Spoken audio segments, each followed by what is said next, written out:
guys, good evening. Nandito tayo ngayon sa ating work. Night shift po tayo ngayon. Papakita ko po sa inyo kung ano po yung klaseng trabaho meron tayo. Ito po yung ating didikitan. Yan po ang ating before. And then later is, ito ang ating after. Ito po atin guys, ang ating after. Yan po ang didikitan natin ng sticker. Yung brown na nasa gitna. Alam niyo po guys, maganda yan. Ito po ngayon ang uso. Tingnan niyo po.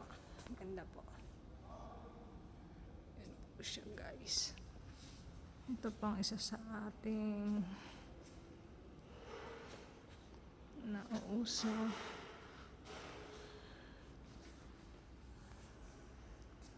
Bali po, ilang room po itong aming kakabitan.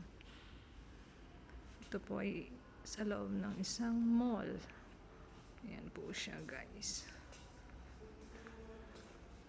Tingnan po ninyo. Ganda di po ba?